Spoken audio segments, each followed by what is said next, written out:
మంత్రులు రాష్ట్ర నాయకుల్ని పవన్ కళ్యాణ్ కలిసి అయ్యా భిక్షాందేయి మాకచ్చి ఓట్లు అడుగుపెట్టిన దుస్థితికి పోయినారంటే తెలంగాణలో బీజేపీ దీనస్థితి అర్థమవుతా ఉంది. పవన్ కళ్యాణ్ ఆంధ్ర నాయకుడు వచ్చి ఇక్కడ ఓట్లు అడిగితే తప్ప వాళ్ళకి ఓట్లు రాడే పరిస్థితి కనబడతలేదు. యాజ్ గా బీజేపీని తెలంగాణలో ఆదరించే పరిస్థితి లేదు. తెలంగాణ ప్రజలు విఘ్నులు. మీరు దేవుల పేరిట మతం పేరిట మోసం చేయాలని మళ్ళీ ప్రయత్నం చేసినా తెలంగాణ ప్రజలు కోరుకుంటుంది వారి అభివృద్ధి, వారి సంక్షేమం.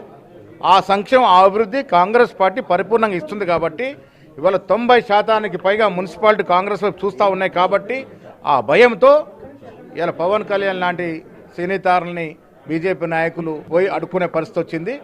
పవన్ కళ్యాణ్ గతంలో తెలంగాణ రాష్ట్రం గురించి, తెలంగాణ వ్యక్తుల గురించి, తెలంగాణ భాష గురించి, తెలంగాణ నడవడి గురించి చాలా నీచ స్థాయిలో విమర్శ చేశారు. అందుకే వారిని మేము పవన్ కళ్యాణ్ కాదు దిష్టి కళ్యాణ్ అంటాం. వారిని తెలంగాణ ప్రజలు ఆదరించరు. పవన్ కళ్యాణ్ ఒక మాటల్ని తెలంగాణ ప్రజలు నమ్మరు. వారి రాజకీయాలు చేసుకుంటూ ఆంధ్రాలో చేసుకోవాలి, కానీ తెలంగాణలో వారు నమ్మే పరిస్థితి లేదు. బీజేపీ నాయకుల్ని వారు రెచ్చగొట్టే ప్రయత్నం చేసినా ప్రజలు ఈసారి నమ్మరు. కేంద్ర మంత్రులు రాష్ట్ర నాయకుల్ని పవన్ కళ్యాణ్ కలిసి అయ్యా భిక్షాందేయి మాకచ్చి ఓట్లు అడుగుపెట్టిన దుస్థితికి పోయినారంటే తెలంగాణలో బీజేపీ దీనస్థితి అర్థమవుతా ఉంది. పవన్ కళ్యాణ్ శ్రీ పవన్ కళ్యాణ్ గారు 2 తెలుగు రాష్ట్రాల ప్రజలు శ్రేయస్సు కొరకు ఆయన మంచి పనులు చేసుకుంటూ ముందుకెళ్తుంటే ఈ రోజు మీరు ఈ రకంగా విమర్శించడం అనేది చాలా బాధాకరం. ఎందుకంటే ఒక ప్రాంతాన్ని అంటగడుతున్నారు. మీరు మీ పార్టీ ఏడబుట్టిందో ఫస్ట్ మీరు తెలుసుకోవాలి. అదేవిధంగా మిగతా పార్టీలు కూడా అన్ని ఢిల్లీలో పుట్టిన పార్టీలు.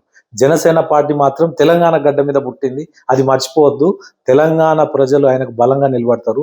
మీరేదో చెప్తే ఓ పాత రోజులు లెక్క కాంగ్రెస్ పార్టీ అప్పట్లో మేము ఏది చేస్తే అది నడుస్తుంది అంటే ఈ రోజులు అవి కావు.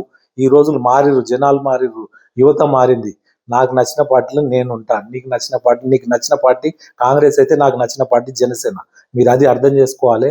మీరు ఇష్టం వచ్చినట్టు ఈ రకంగా ఒక ప్రాంతానికి అంటగట్టి ఇంకెన్ని రోజులు మీరు ఒక ప్రాంతానికి అంటగడతారు ఒక వ్యక్తుల్ని చెప్పండి. మీరు ఏ పార్టీ, అసలు మీరు ఏడు పార్టీనా?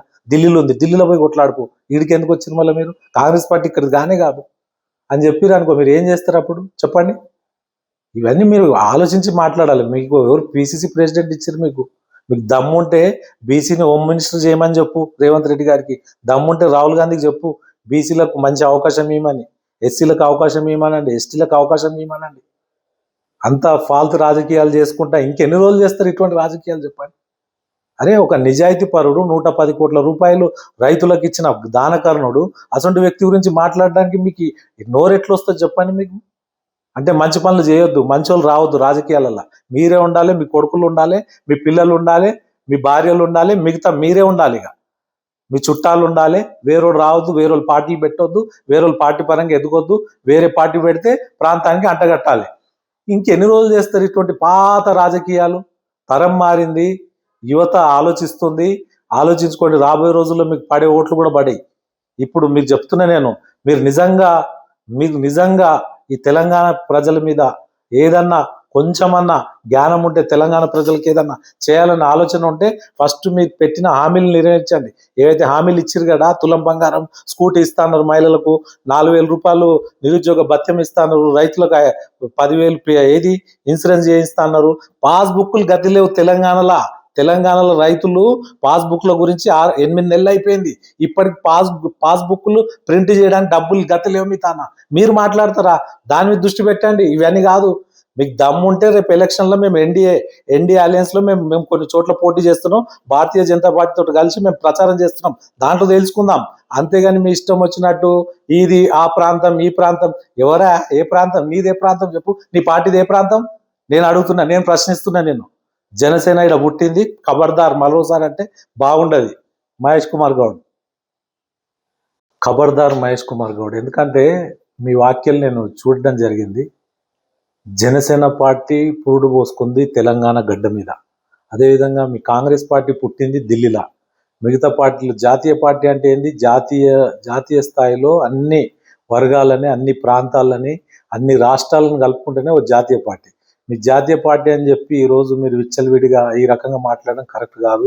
జనసేన అధినేత ఈరోజు లోక కళ్యాణం గురించి, జాతీయ నాయకుని లక్షణాలతో ఈరోజు ప్రతి పౌరుడికి మద్దతుగా ఉంటుండు. అది ఒక హిందూ ధర్మాన్ని ముందుకు తీసుకెళ్తుంటే ఓర్వలేక ఈరోజు మీరు ఈ రకంగా మాట్లాడడం చాలా తప్పు. ఆయనకు ఒక ప్రాంతాన్ని మీరు దయచేసి ఆ రకంగా మాట్లాడొద్దు. ఇప్పటికైనా ఏం లేదు, విరమించుకోండి ఆ మాటలు అని నేను మిమ్మల్ని విన్నపించుకుంటున్నాను. మహేష్ కుమార్ గౌడ్ గారు, కాంగ్రెస్ పార్టీ పరిస్థితి ఈ దేశానికి అంతే తెలుసు.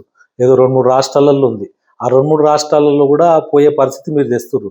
రేవంత్ రెడ్డి గారు లేకపోతే అసలు కాంగ్రెస్ పార్టీ లేదా, అది గుర్తుపెట్టుకోవాలి. ఎందుకంటే మీరు ఈరోజు జనసేన పవన్ కళ్యాణ్ గారి గురించి మాట్లాడడం జరిగింది.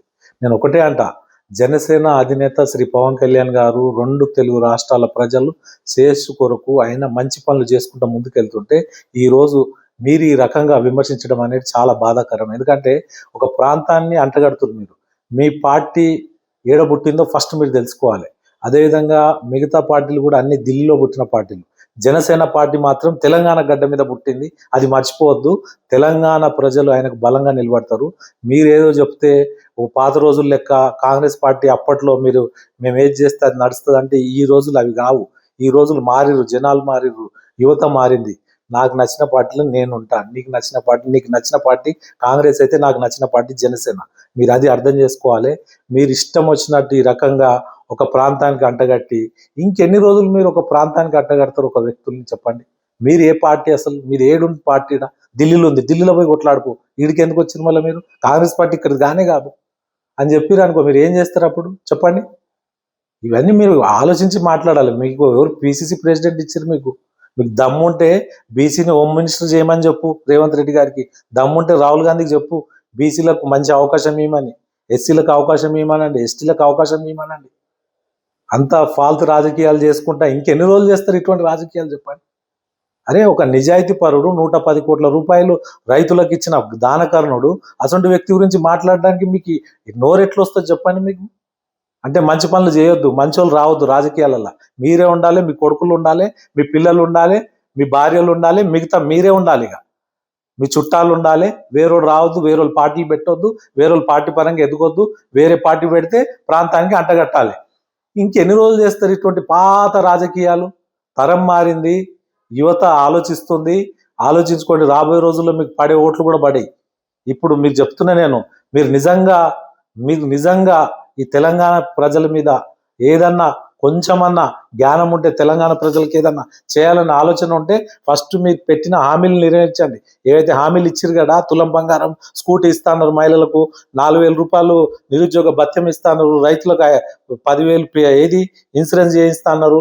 పాస్బుక్లు గతి లేవు తెలంగాణలో రైతులు పాస్బుక్ల గురించి 8 నెలలు అయిపోయింది. ఇప్పటికి పాస్బుక్లు ప్రింట్ చేయడానికి డబ్బులు గతి లేవు మీ తాన. మీరు మాట్లాడతారా? దాని మీద దృష్టి పెట్టండి. ఇవన్నీ కాదు. మీకు దమ్ము ఉంటే రేపు ఎలక్షన్లో మేము ఎన్డీఏ అలయన్స్లో మేము కొన్ని చోట్ల పోటీ చేస్తున్నాం. భారతీయ జనతా పార్టీతో కలిసి మేము ప్రచారం చేస్తున్నాం. దాంట్లో తెలుసుకుందాం. అంతేగాని మీ ఇష్టం వచ్చినట్టు ఇది ఆ ప్రాంతం ఈ ప్రాంతం. ఎవరా? ఏ ప్రాంతం? నీదే ప్రాంతం చెప్పు. నీ పార్టీది ఏ ప్రాంతం?